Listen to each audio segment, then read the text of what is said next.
신시서울. 한동안 뜸하던 꾀꼬리 소리를 듣고 장마에 밀린 빨래를 하던 날 아침, 우리 다래원에 참외장수가 왔다. 노인은 이고운 광주리를 내려놓으면서 단 참외를 사달라는 것이다. 경내는 장수들이 드나들 수 없는 것이 사원의 규칙으로 되어 있지만 모처럼 찾아온 노인의 뜻을 거절할 수 없어 일금 40원을 주고 2개를 샀다. 그런데 기이한 일이 일어났다. 돈을 받아쥔 노인은 돈에 대고 퇴퇴 침을 뱉는 것이 아닌가. 그 표정이 하도 엄숙하기로 차마 연유를 물어볼 수 없었다. 며칠 후 일주문 밖에서 그 참외장수 할머니를 우연히 만났다. 왜 돈에 침을 뱉었느냐 물으니 그날의 마수거리여서 그랬다는 것이다. 그래 잘 팔리더냐고 했더니 아주 재수가 좋았다고 한다. 그때 돈에 침을 뱉던 그 엄숙한 표정과 비스급한 모습을 어디선가 본 것 같은 기억을 잡느라고 나는 한참 맴을 돌았다. 그렇지. 삼청동 뒷산에서였지. 삼청동 칠보사에서 기식하던 시절 이른 아침 산에 오를 때마다 본 일이다. 바위 틈에서 아낙네들이 음식을 차려놓고 치성을 드리던 바로 그 표정이었다. 때로는 무당들이 골짜기가 떠들썩하게 장을 쳐가면서 신명을 풀기도 했다. 더욱이 입시 무렵에는 인왕산 일대와 함께 야외음악당 구시를 한다는 것이다. 근대화로 줄다름 치고 있는 조국의 수도권에서 이와 같은 무속이 건재하고 계신 것을 보고 대한민국의 신시는 계룡산이 아니라 바로 서울이구나 싶었다. 이 신시의 순례자들은 서민층만이 아니고 높은 벼슬아치의 댁네들께서도 가끔 동참하고 있다는 데는 실색하지 않을 수 없었다. 종교와 미신의 분수령에는 여러 가지 푯말이 박혀있겠지만 그 중에는 정과 사도 있을 법하다. 구하는 바가 청정하고 바른 것이냐 아니면 사특하고 굽은 것이냐에 따라 그 길은 갈라질 것이다. 절간을 찾아온 사람들 중에도 사원을 예의신시로 잘못 알고 오는 이가 더러 있다. 그런가 하면 어떤 부류의 승려들은 자기 본분을 망각한 채 관상을 보고 사주팔자를 곱작거리며 장명의 업을 버림으로써 엉뚱한 길로 오도하고 있다. 이런 경우 종교와 미신의 촌수는 실로 모호하게 된다. 이러한 소지가 남아있는 한 가짜 사기승은 얼마든지 나올 수 있다. 오늘 아침 그 노인이 또 나타났다. 이번에는 복숭아를 이고 왔다. 이러다가는 갈아주는 호의가 동업자로 변질되고 말 것 같다. 본래 무일문. 사람은 태어나면서부터 물건과 인연을 맺는다. 물건 없이 우리들의 일상생활은 이루어질 수 없다. 인간을 가리켜 만물의 영장이라 하는 것도 물건과의 상관관계를 말하고 있는 것이다. 내면적인 욕구가 물건과 원만한 조화를 이루고 있을 때 사람들은 느긋한 기지개를 켠다. 동시에 우리들이 겪는 어떤 성질의 고통은 이 물건으로 인해서임은 더 말할 것도 없다. 그 중에도 더욱 고통스러운 것은 물건 자체에서보다도 그것에 대한 소유관념 때문이다. 자기가 아끼던 물건을 도둑맞았거나 잃어버렸을 때 그는 괴로워한다. 소유관념이란 게 얼마나 지독한 집착인가를 비로소 체험하는 것이다. 그래서 대개의 사람들은 물건을 잃으면 마음까지 잃는 이중의 손해를 치르게 된다. 이런 경우 집착의 얽힘에서 벗어나 한 생각 돌이키는 회심의 작업은 정신위생상 마땅히 입슴직한 일이다. 따지고 보면 본질적으로 내 소유란 있을 수 없다. 내가 태어날 때부터 가지고 온 물건이 아닌 바에야 내 것이는 없다. 어떤 인연으로 해서 내게 왔다가 그 인연이 닿으면 가버린 것이다. 더 극단적으로 말한다면 나의 실체도 없는데 그 밖에 내 소유가 어딨겠는가. 그저 한동안 내가 맡아있을 뿐이다. 울타리가 없는 산골의 절에서는 가끔 도둑을 맞는다. 어느 날 외따 남자의 밤 손님이 내방했다. 밤잠이 없는 노스님이 정랑을 다녀오다가 뒷곁에서 인기척을 들었다. 웬 사람이 지게에 짐을 지어놓고 일어나려다 말고 하면서 끙끙거리고 있었다. 뒤주에서 쌀을 한 가마 잔뜩 퍼내긴 했지만 힘이 붙여 일어나지 못하고 있었던 것이다. 노스님은 지게 뒤로 돌아가 도둑이 다시 일어나려고 할 때 지그시 밀어주었다. 겨우 일어난 도둑이 힐끗 돌아보았다. 아무 소리 말고 지고 내려가게. 노스님은 밤손님에게 나직히 타일렀다. 이튿날 아침 스님들은 간밤에 도둑이 들었다고 야단이었다. 그러나 노스님은 아무 말이 없었다. 그에게는 잃어버린 것이 없었기 때문이다. 본래 무일문. 본래부터 한 물건도 없다는 이 말은 성가에서 차원을 달리에 쓰이지만 물건에 대한 소유관념을 표현한 말이기도 하다. 그 후로 그 밤손님은 암자의 독실한 신사가 되었다는 후문이다. 아직도 우리에겐 6월이 장미의 계절일 수만은 없다. 아직도 깊은 상흔이 아물지 않고 있는 우리에게는 카인의 후예들이 미쳐 날뛰던 6월, 언어의 풍습과 핏줄이 같은 결의끼리 총부리를 겨누고 피를 흘리던 악의 계절에도 꽃은 피는가. 못다 핀 채 뚝뚝 져버린 젊음들이, 그 젊은 넋들이 잠들어 있는 강 건너 마을 동작동, 거기 가보면 전쟁이 뭐라는 걸 삐에 사무치도록 알게 된다. 그것도 남이 아닌 동족끼리의 싸움. 주의나 사상을 따지기에 앞서 결의의 치욕이 아닐 수 없다. 그러나 살아남은 사람들에게는 전쟁의 상처가 강 건너 마을만큼이나 잊혀지고 있는 것 같다. 6월이 오면 하루나 이틀쯤 겨우 연중 행사로 모였다가 흩어지고 마는 가벼운 기억들. 전장에서 억울하게 죽은, 정말 억울하게 죽어나간 그들이 남긴 마지막 발음이 무엇이었던가를 우리는 까맣게 잊어버리고 있다.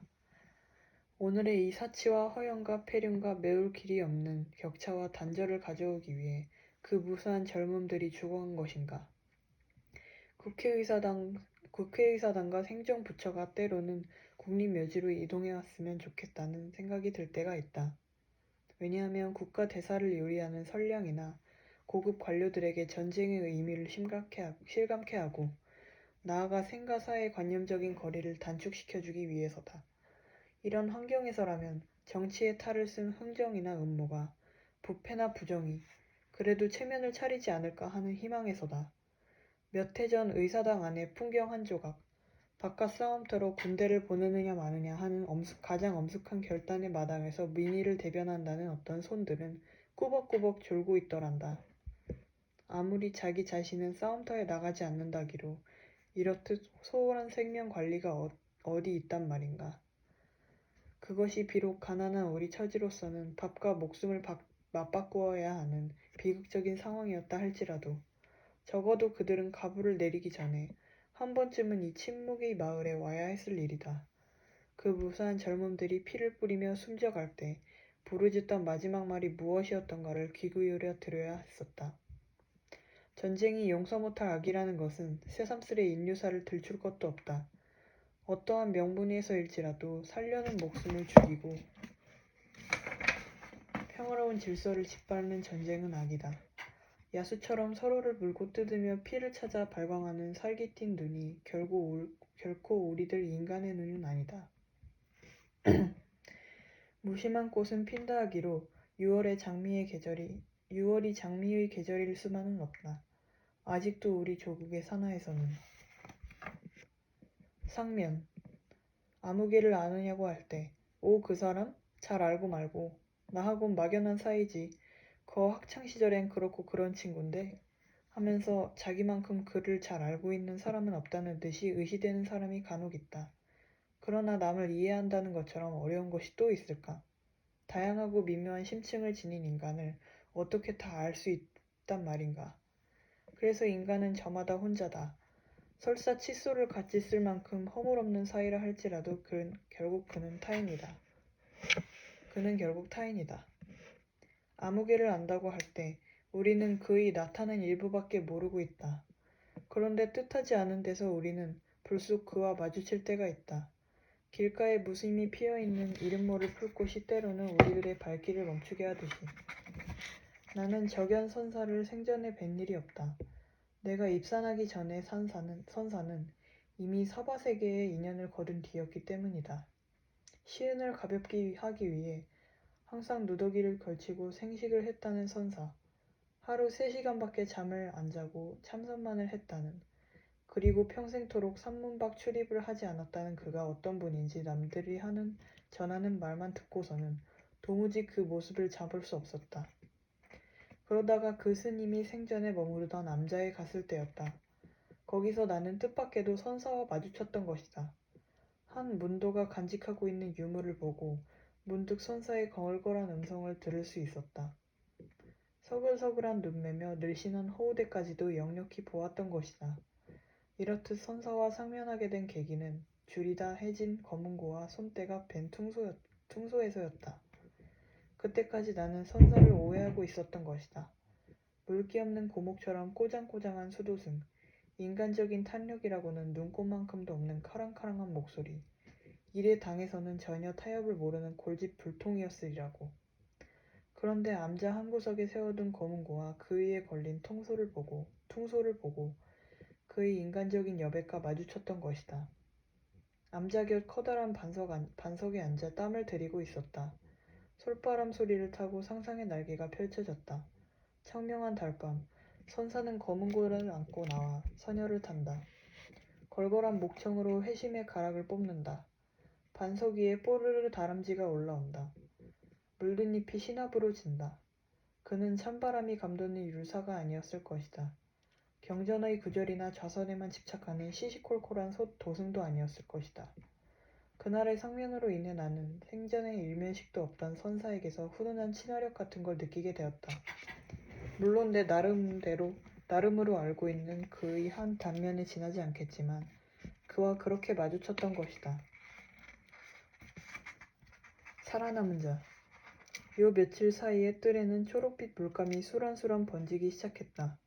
지난해 가을일에 자취를 감추었던 빛깔이 다시 번지고 있다. 마른 땅에서 새 움이 트는 걸 보면 정말 신기하기만 하다. 없는 듯이 자취를 거두었다가 어느새 제철을 알아보고 물감을 푸는 것이다. 어제는 건너마을 양계장에서 개분을 사다가 우리 다래헌 둘레의 화목에 묻어주었다.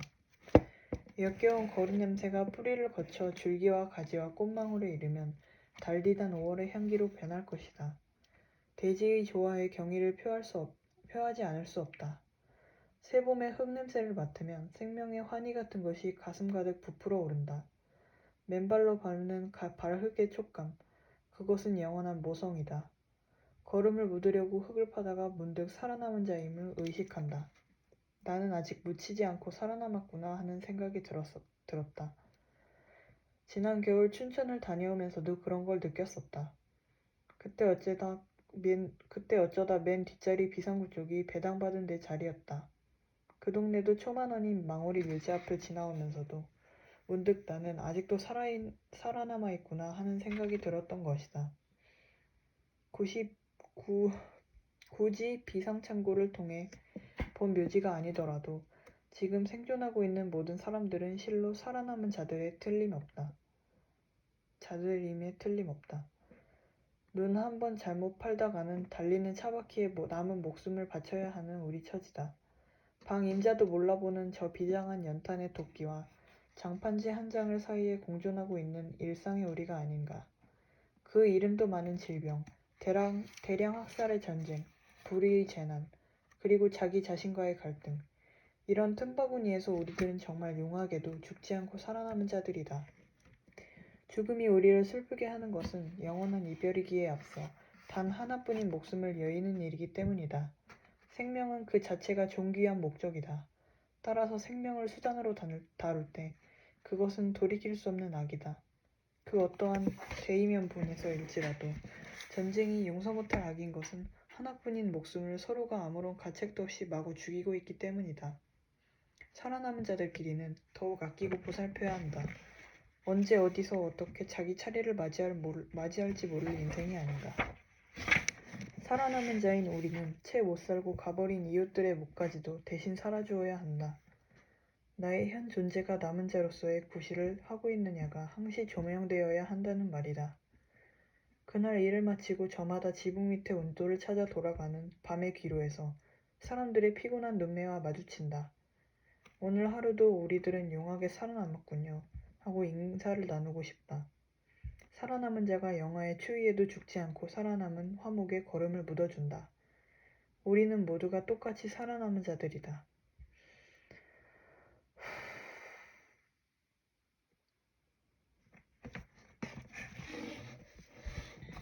아름다움. 남모르는 누이들에게. 이 글을 읽어줄 내가 누구인지는 나는 모른다. 그러나 슬기롭고 아름다운 소녀이기를 바라면서 글을 쓴다.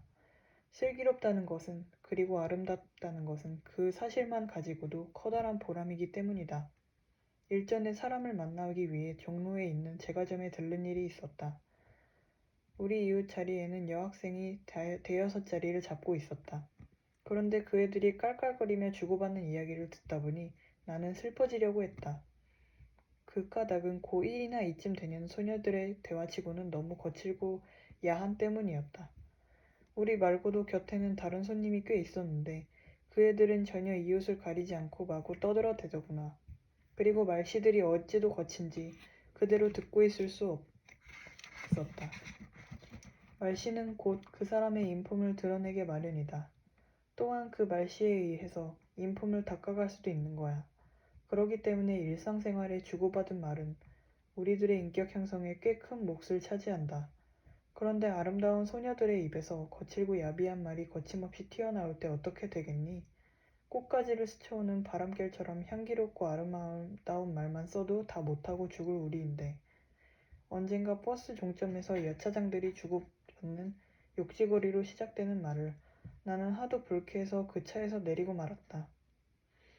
고물차에서 풍기는 기름 냄새는 골치만 아프면 그만이지만 욕지거리는 듣는 마음속까지 상하게 한다. 그것은 인간의 대화가 아니라 시궁창에서 썩고 있는 추악한 악취나 다름없다. 그러한 분위기 속에 잠시라도 나를 빠지게 할 수가 없었다. 욕지거리가 인간의 대화로 통용되고 있는 요즘 세상임을 모르는 바 아니다. 그러나 배우지 못했거나 생활 환경이 무질서한 그런 애들과는 달라야 한다. 아름답다는 것은 그 사실만으로도 큰 보람이라는 말 앞에서 했다. 그럼 아름다움이란 뭘까? 밖에서 문지르고 발라 그럴듯하게 치장해 놓은 게 아름다움은 물론이 아니다. 그건 눈속임이지. 그건 이내 지워지고 만다. 아름다움이 영원한 기쁨이라면 그건 결코 일시적인 거칠일 수 없어. 두고 볼수록 새롭게 피어나야 한다. 그러기 때문에 아름다움은 하나의 발견일 수도 있어. 투명한 눈에만 비치기 때문이다.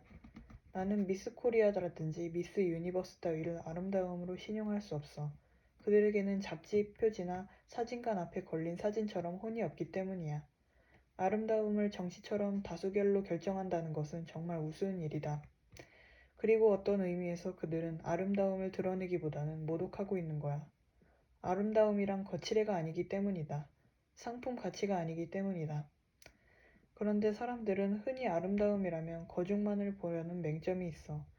그래서 아름답게 보이려고 갖은 수고를 다한다.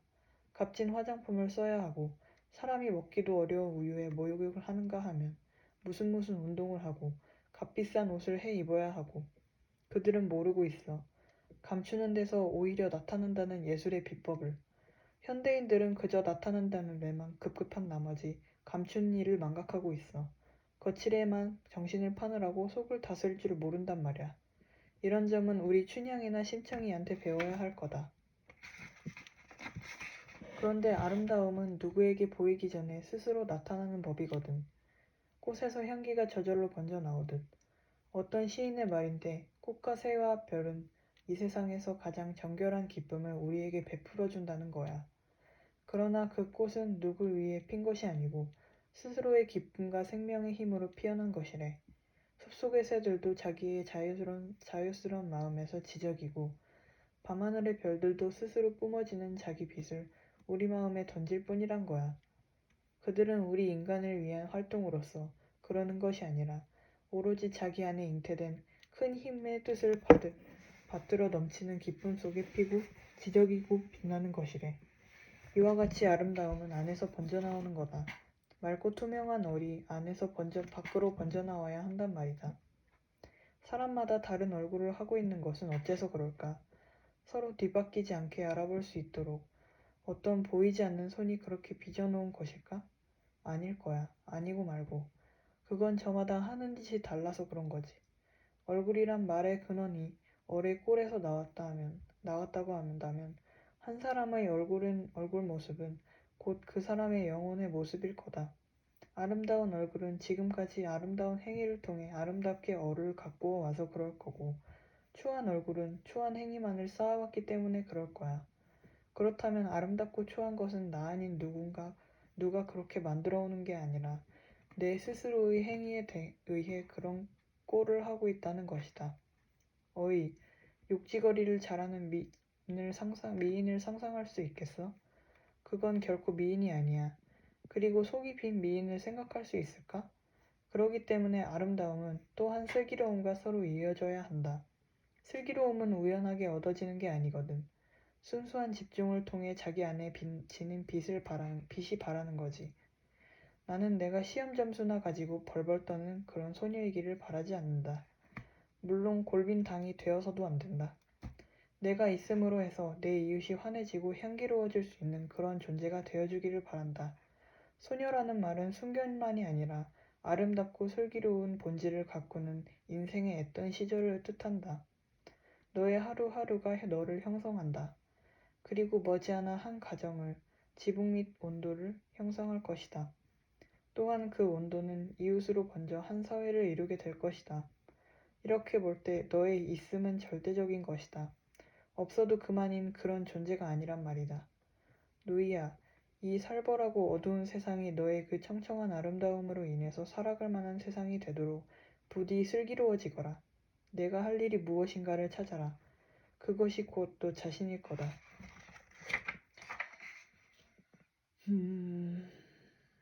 이거는 공감이 잘 안 가네요.